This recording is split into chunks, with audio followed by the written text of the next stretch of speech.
Certains de ceux qui persistent à accuser l'Algérie d'abandonner le non-alignement, ils sont arrivés jusqu'à accuser le président Tebboune et le régime de trahison. Qu'ils vivent en Europe ou en Amérique du Nord, et craignent de retourner en Algérie. 2. Ils ne critiquent pas le régime marocain pour sa répression du peuple marocain ou sahraoui ou du Rif.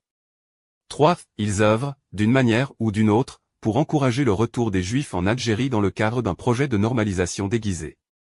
Ces actions servent le sionisme mondial, Israël et le régime marocain, pour les raisons suivantes. 1. Soutien aux intérêts israéliens.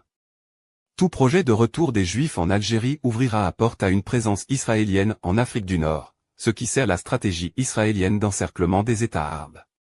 Accuser le régime algérien de trahison et remettre en question sa légitimité, affaiblit l'État algérien. Or, un État algérien fort constitue l'un des principaux obstacles au projet sioniste dans la région, en raison de son soutien à la cause palestinienne et de son refus de la normalisation. 2. Servir les intérêts marocains.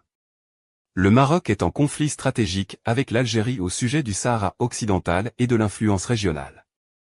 Toute atteinte à l'image de l'Algérie ou tout affaiblissement de son rôle régional profite directement au Maroc.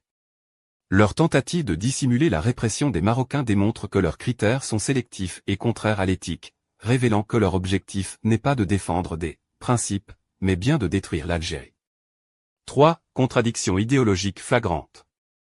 Quiconque brandit l'étendard du non-alignement et défend l'Iran tout en fermant les yeux sur le projet de retour des Juifs en Algérie est un hypocrite et constitue une menace pour la sécurité nationale, et ceux qui le promeuvent trahissent l'Algérie.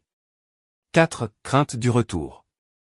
Si ces personnes craignent de rentrer en Algérie parce qu'elles sont recherchées pour corruption ou infractions liées à la sécurité, ce sont des fugitifs, et non des militants.